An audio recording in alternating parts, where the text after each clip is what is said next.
Federal law says a product has to contain at least 80% milk fat before it's allowed to call itself butter.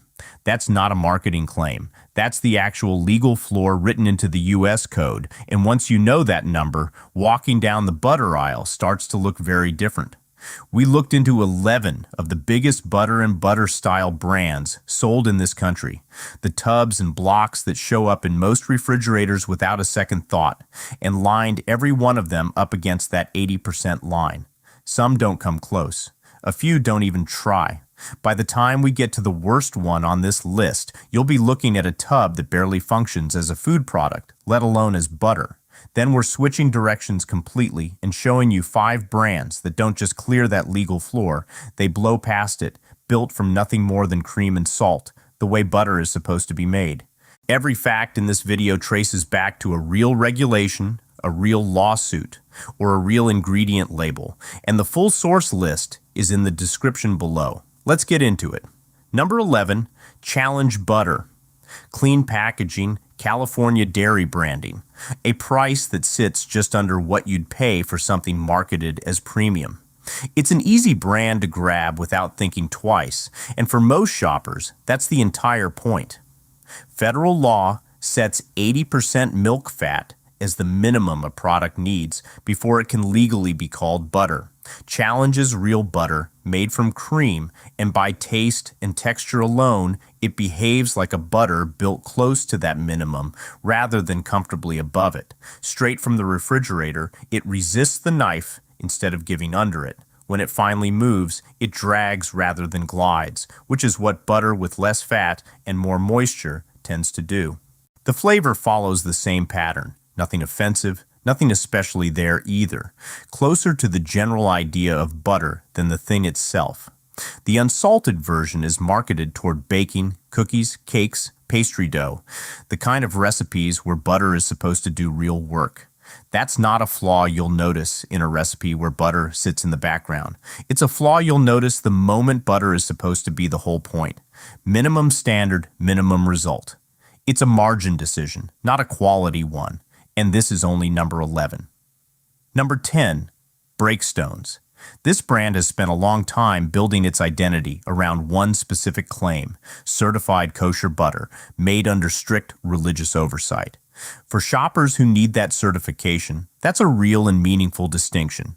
But kosher certification speaks to religious compliance, not flavor, and it says nothing about what the cows behind the milk were actually eating. Pick up a block of Breakstones unsalted, and that gap shows up fast. It's one of the palest butters you'll find anywhere in the dairy case, barely a hint of yellow. That color difference isn't cosmetic.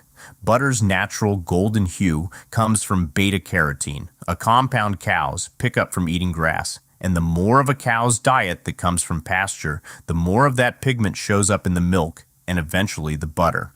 A butter this close to white is telling you, before you've tasted anything, that the cows behind it were mostly eating grain rather than grass. The taste backs that up. Mild, a little flat. And then something stranger happens. Unsalted butter isn't supposed to carry much flavor beyond cream, but this one turns faintly tangy on the tongue. Flip the package over and the ingredient list offers exactly one explanation. Natural flavors, with no further detail attached. Whatever that phrase is covering for, it's adding a note to this butter that a 2-ingredient product was never supposed to have in the first place. Number 9. Great value. Walmart's house butter. It's cheap. It's everywhere. And the core stick butter is genuine dairy butter carrying a USDA grade shield, which sounds like a meaningful stamp of approval. Here's what that shield verifies and what it doesn't. USDA grading, the AA, A, and B system, evaluates flavor, body, and texture.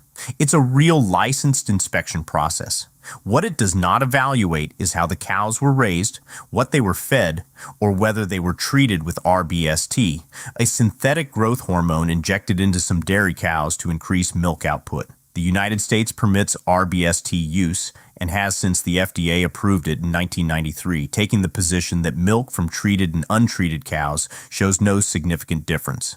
Other countries reached a different conclusion. Health Canada chose not to approve RBST in 1999, citing concerns about the health of the cows themselves, since the hormone has been linked to a higher risk of mastitis, a painful udder infection, and to lameness. That's the animal welfare trade-off the U.S. dairy industry decided was acceptable to keep. Here's what most people never find out. A grade shield tells you nothing about which side of that line your butter's milk came from.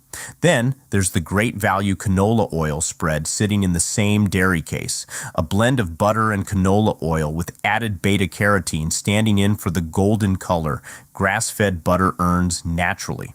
Canola oil like this is typically extracted using a hexane solvent process, one the EPA classifies as a source of a hazardous air pollutant. Only trace amounts of hexane survive into the oil you eat. That's not proof of harm.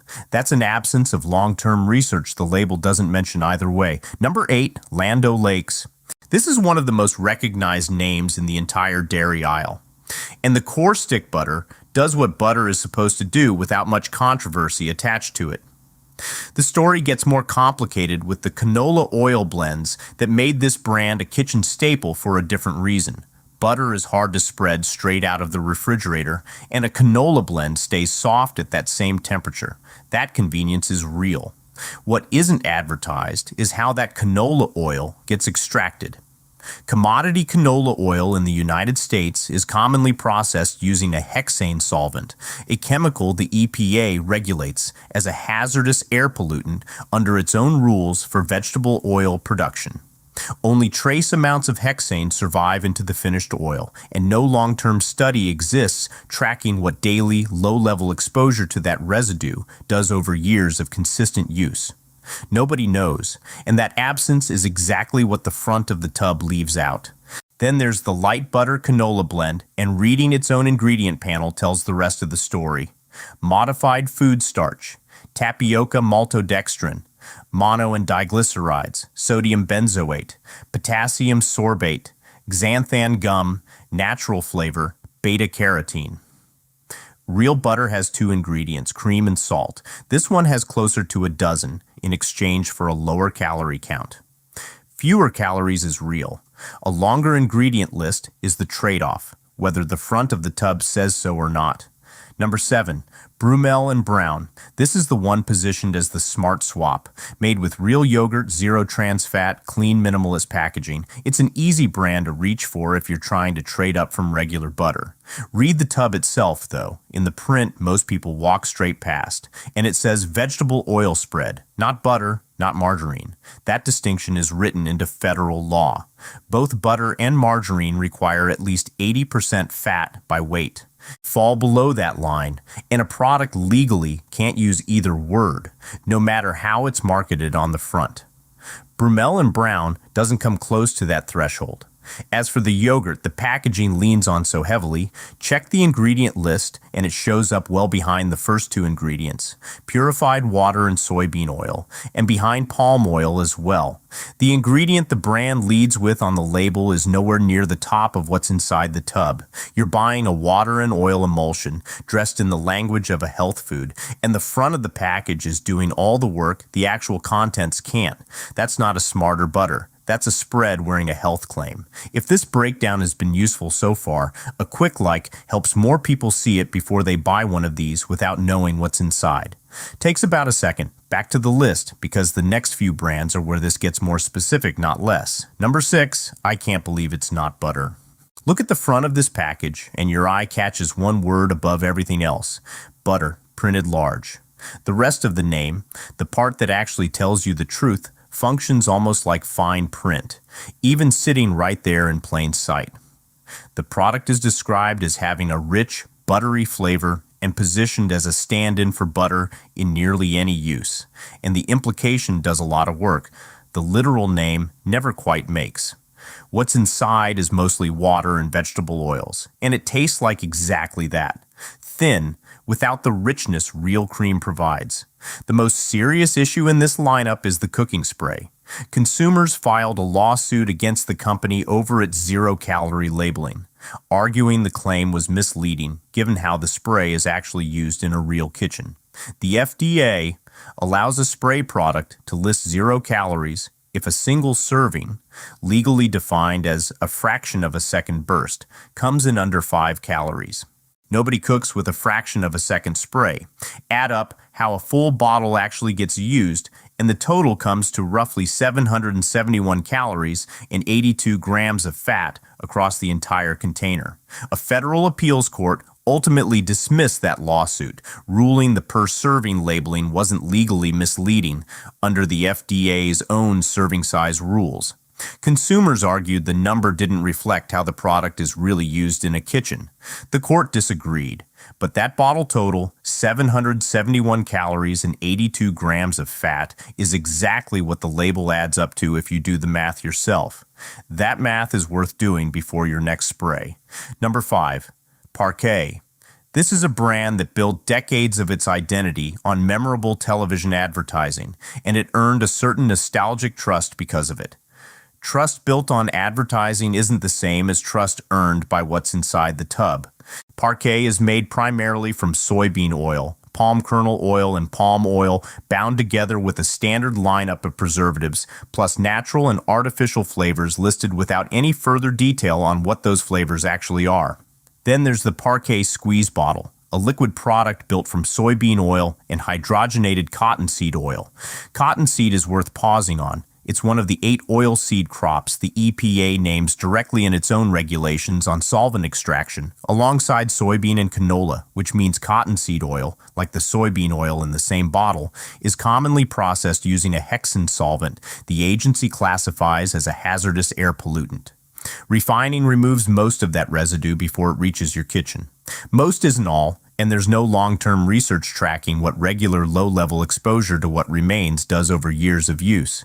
Every time that squeeze bottle comes out, that's the trade being made quietly, without anything on the label mentioning it. Real butter doesn't come with that particular question attached to it. Number 4, Blue Bonnet. What's sold under this name today is a vegetable oil spread, not margarine, and nowhere close to butter either. The primary oils are soybean, palm kernel, and palm, held together with multiple artificial preservatives and artificial flavoring.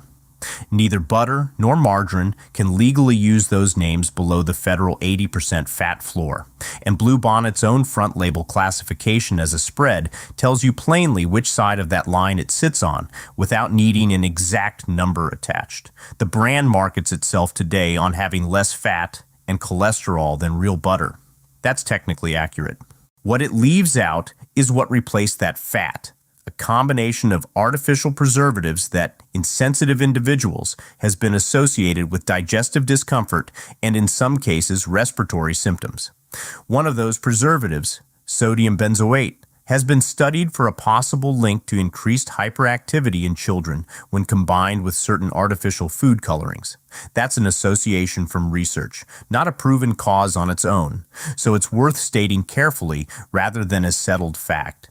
But a parent reaching for Blue Bonnet as the budget-friendly, harmless-seeming option isn't necessarily factoring any of that in, because none of it shows up anywhere on the front of the box. You're a little past halfway through this list now, and the next 3 brands are where the claims get more aggressive. A spread built entirely around a heart health pitch that doesn't hold up under a closer look. A tub caught in organized pushback from more than one direction at once, and the single worst product in this entire investigation. Stay with us. Number 3. Smart Balance Original Buttery Spread. This might be the most aggressive health pitch in the entire spread category. Heart-healthy fats, omega-3s, low trans fat, printed with the confidence of something developed alongside a cardiologist. Here's the thing. Look closely at what's being claimed, and the picture gets considerably less convincing. Start with the omega-3 number printed boldly on the front, 400 milligrams. Most people see omega-3 and think of the kind found in oily fish, DHA and EPA, the forms behind decades of research on heart and brain health. What Smart Balance actually contains is ALA, alpha-linolenic acid, a plant-based omega-3 that isn't interchangeable with DHA and EPA. The body can convert some ALA into those other forms, but at a poor rate, and 400 milligrams isn't a quantity that moves a meaningful cardiovascular needle even under close to ideal conversion. Then there's what this product legally is. Smart Balance Original is labeled 64% vegetable oils, which puts it below the 80% fat threshold required to be called margarine, let alone butter. It's not margarine. It's a spread, built almost entirely from oil, wrapped in language borrowed from real nutrition science, and applied in a way that's technically defensible while landing somewhere else entirely in a shopper's head. Someone buying this because they believe it's protecting their heart is buying a belief the product itself doesn't support. Number 2, Country Crock.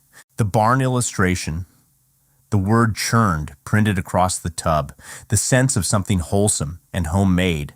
The packaging here is doing a great deal of emotional work before you've read a single ingredient. Start with the plant-based lines, because this is where Country Crock has drawn organized pushback from more than one direction at once. Consumers filed a class action lawsuit alleging that Country Crock's plant-based butter, made with olive oil, isn't what the front of the package implies. Olive oil is the headline ingredient, the one justifying the price over a cheaper spread.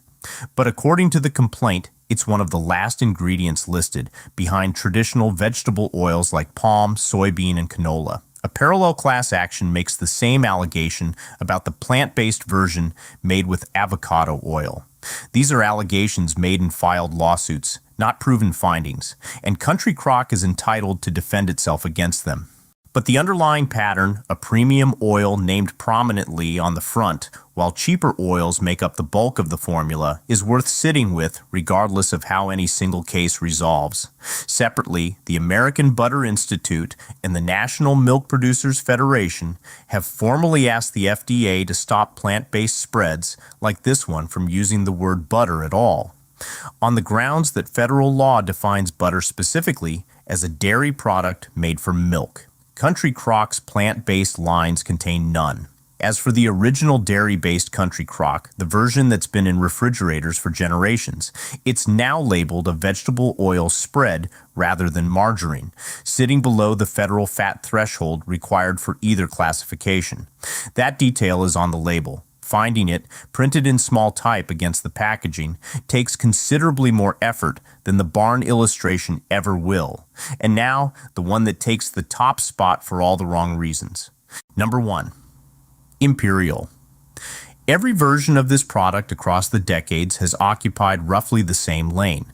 The cheapest option in the dairy case, positioned as close to butter as the label can gesture toward without technically claiming it. The current formulation is labeled a vegetable oil spread and even measured against the loose standard the classification already implies. Imperial sits closer to the bottom of that category than to the top of it. It isn't margarine. It's nowhere near butter. Once a product falls this far below the federal 80% fat floor, what's actually filling the rest of the tub is overwhelmingly water, held together with oil and emulsifiers rather than cream. You feel that the moment you taste it. Imperial lands flat on the tongue, and it leaves a greasy film across the inside of your mouth that doesn't clear the way real butter does. That's not butter behaving strangely. That's oil and water without enough fat to bind together, so the oil just sits there, because nothing in the formula creates the cohesion real butter, or even a halfway decent margarine, produces on its own. Tight grocery budgets are real, and people are going to keep buying this. You're paying for water held together with oil and a label doing its best impression of butter. Now you know specifically what that price is buying you. Now that you know what to avoid, here are the ones that actually held up. Best option number 1, Vital Farms. Most American butter brands hit the federal 80% milk fat floor and stop right there. Vital Farms butter runs higher, landing between 83 and 85% milk fat by the brand's own labeling, and that extra fat shows up in almost everything it touches. The sourcing is where the separation really shows. The cows behind this milk are 90% grass-fed, and the breeds used, primarily Jersey and Guernsey, naturally produce cream that's richer and higher in fat than the Holstein cows most commercial dairy operations rely on. The result is a butter with a deep, natural golden color, the same beta-carotene effect that shows up throughout this list whenever grass-fed cows are actually behind the milk, with no added coloring doing that work artificially. The ingredient list backs it up completely: cream and salt. That's the entire formula. This butter also softens faster at room temperature than a standard tub. That's not a flaw. That's proof of how much real fat is in it. In baking, the higher fat and lower moisture produce results you can measure directly. Cookies that crisp more evenly, cakes that rise more fully, a butter flavor that carries through the finished product the way an 80% butter simply can't manage. The honest trade-off is price. It costs meaningfully more than a standard tub, enough that using it for daily toast or scrambled eggs is a harder case to make every single week. For baking, where butter is the entire reason the recipe exists in the first place, it's a different calculation entirely. Best option number 2. Tillamook. This has been a Pacific Northwest dairy institution since 1909, and the same standard it holds across cheese, ice cream, and yogurt carries straight through to its butter. A minimum of 81% milk fat in both the salted and unsalted versions by the brand's own labeling. The difference from a butter sitting at the bare legal minimum is obvious almost immediately. Extra creamy, spreads smoothly, melts cleanly, with none of the chemical tang or oiliness that shows up further up this list. The ingredient list is exactly what you'd expect from a brand with nothing to hide: cream and salt. That's not a coincidence. That's what happens when a company applies the same standard to a stick of butter that it applies to a wheel of cheese. What makes Tillamook work particularly well as an everyday butter is where it sits on the fat spectrum, above the federal floor, but below the intensity of a full European-style butter, which means it integrates cleanly across a wide range of recipes without overpowering more delicate baked goods. It costs more than anything on the avoid list, and it won't produce a disappointing result. For everyday cooking and baking, this is close to as safe a choice as the butter aisle offers. Best option number 3. Vermont Creamery Cultured Butter. If you've never had cultured butter before, this is the one that resets your sense of what butter can taste like. The production method here is fundamentally different from almost everything else on this list. Fresh cream is allowed to ferment before it's churned, with live bacterial cultures introduced and held overnight. During that time, the bacteria convert some of the lactose into lactic acid, building a layer of flavor complexity that no additive or processing shortcut can replicate afterward. No preservative is doing that work. Fermentation is, and no additive has ever managed to fake it. The result tastes like a genuine collaboration between butter and a good tangy yogurt, savory, earned rather than artificial, and noticeably richer than a standard American butter. The fat content supports that, up to 86% milk fat by the brand's own labeling, among the highest available commercially in the United States, with a texture that's correspondingly velvety. It ranks third on this list, rather than first for a practical reason, not a quality one. That intensity and fat content aren't suited to every recipe, and the price makes daily use a harder habit to sustain. But for the applications where butter is the entire point of what you're making, nothing else on either list touches it. Best option number 4, Plugrá. It doesn't announce itself. A plain foil wrapper, no bold health claims, no story printed across the front. Nothing built to catch your eye in an aisle designed around exactly that kind of packaging. It gets walked past constantly, and that's a genuine loss for the shoppers who miss it. Plugrá was developed originally for professional pastry kitchens, rather than retail shelves, and the standard reflects that. A minimum of 82% milk fat, the same benchmark set by the European butter standard. The plain version delivers exactly what professional kitchens rely on it for: mashed potatoes with more depth, pastry dough with better lamination, sauces that hold together more cleanly. But the spreadable version with sea salt and olive oil is worth calling out on its own, for what it proves is possible. After an entire avoid list built on hexane-processed canola oil, mono and diglycerides, sodium benzoate, and xanthan gum, here's a butter spread with exactly 5 ingredients: cream, olive oil, salt, sea salt, and natural flavors. No chemical solvents, no artificial preservatives, no additives filling in the space where real fat should be. Every brand on the avoid list that loaded a spread with a dozen additives made a choice. Plugrá made the opposite one, and the product is better for it. Best option number 5. Kerrygold Pure Irish Butter. When this conversation turns to which butter is actually worth buying, it tends to end here. The foundation is the sourcing. Irish cows graze on outdoor pasture year-round, something Ireland's mild, wet climate makes possible in a way most dairy regions simply can't sustain. The grass stays green through most of the calendar, and the cows eat what they evolved to eat, consistently, not seasonally. The effect on the butter is direct and visible before you even break the wrapper. A deep, natural golden yellow that requires no added color of any kind, built to the same European butter standard most of this list never approaches. The flavor is unmistakably different from standard American butter, a floral quality, a natural sweetness sitting just underneath the cream, a richness that never feels heavy or dense. It melts readily and works into dishes without overpowering them, while still having enough character that you notice it clearly whenever butter is the actual point of what you're making. And Kerrygold proves something the entire avoid list spent this whole video refusing to acknowledge.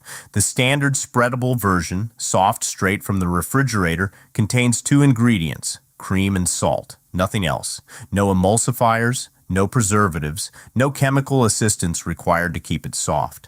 It achieves, with 2 ingredients, exactly what other brands on this list claimed required a dozen additives to accomplish.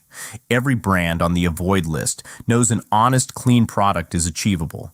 They're choosing margin over it instead. Kerrygold made the other choice.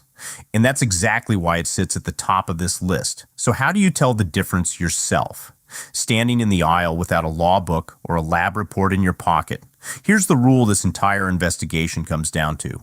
Federal law requires at least 80% fat by weight before a product can legally call itself butter or margarine. Anything below that line is a spread, no matter what the front of the package implies, with words like churned, buttery, or made with real cream. So look at what the label calls itself first, before you look at anything else printed around it. Then check the ingredient list itself. Real butter needs exactly 2 ingredients to exist: cream and salt if it's salted. The moment you see purified water listed first, or a string of oils, gums, and preservatives running down past 6 or 7 lines, you're not looking at butter anymore, no matter what word is printed largest on the front of the tub. Here's what the 5 brands on the safe list all have in common, and it isn't complicated. Not one of them needed artificial flavors, synthetic preservatives, or a hexane-processed oil to make a product worth buying. They needed good milk from well-fed cows, in a process that respects what that milk already is. The brands on the avoid list aren't failing to reach that standard by accident. They're choosing not to pursue it. Because a spread built mostly from water and vegetable oil is cheaper to make at scale than butter built from cream. And the federal floor for what counts as a spread is generous enough to make that choice easy. Next time you're standing in the butter aisle, you'll know what 2 ingredients looks like on a label, and you'll know that cream and salt is the real benchmark, not a marketing phrase. Anything past those 2 words on the ingredient panel is worth a second look before it goes in your cart. Every fact in this video traces back to a real regulation, a real lawsuit, or a real ingredient label you can check yourself. And the full source list is in the description below this video, so none of it has to be taken on our word alone. If this changed how you look at what's sitting in your own refrigerator, passing it along to someone who buys one of these 11 regularly is probably the most useful thing you can do with it. And if you've already made the switch to one of the 5 on the safe list, drop a comment with what you moved to and what you moved away from. It helps us figure out what to look into next. 11 brands with real checkable questions attached to them. 5 that answered those questions before we ever asked. Stay sharp, read the label, and know your food.